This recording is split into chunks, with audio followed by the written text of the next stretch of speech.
주거 안정은 20대 국회가 풀어야 할 핵심 과제로 꼽히죠. 총선 이후 부동산 시장에도 훈풍이 돌 것이란 기대감이 높아지고 있는데요. 과거 총선 이후에는 중장기적으로 양호한 흐름을 보인 적이 많았기 때문입니다. 1988년 13대 총선부터 지난 19대 총선까지 7번의 총선 전후 주택가격 변동률을 비교한 결과 대체로 총선 다음 해부터 2년간 주택시장은 총선 전보다 상승세를 탄 것으로 나타났습니다. 이 때문일까요? 총선 이후에 분양 시기를 늦췄던 건설사들이 마케팅을 강화하면서 본격 분양 경쟁에 나섭니다.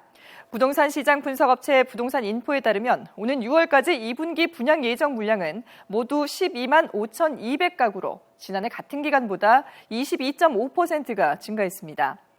이번 총선 기간에도 변함없이 각 당의 선심성 공약 경쟁이 뜨거웠죠. 특히 핵심 이슈로 떠오른 최저임금과 관련해서 새누리당은 현재 시간당 6,030원인 최저임금을 최고 9,000원 선까지 인상하겠다는 공약을 제시했고, 더불어민주당과 국민의당도 2020년까지 10,000원으로 올리겠다고 밝혔는데요. 과연 이 공약이 실현될지 지켜볼 일입니다.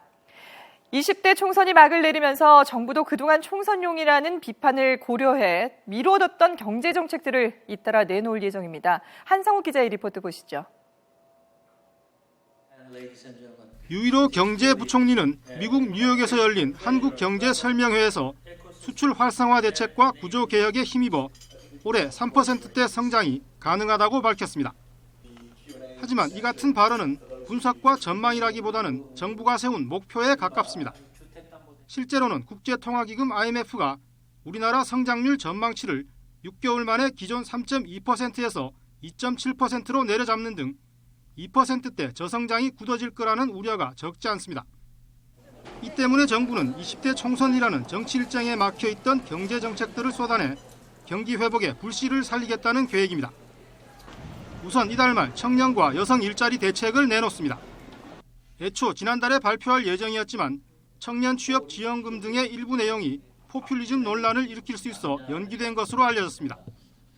지금까지의 일자리 정책이 고용을 늘리는 기업에 혜택을 주는 것이었다면 앞으로는 구직자와 취업자를 직접 지원하는 방향으로 바뀔 것으로 보입니다. 논란이 됐던 서울시내 면세점 추가 여부도 이달 말에 확정해 발표합니다. 정부는 면세점 추가 수요가 충분하다고 판단하고 있어 서울에서 최소 2곳에서 최대 5곳 정도 면세점이 늘어날 거라는 예상이 나오고 있습니다.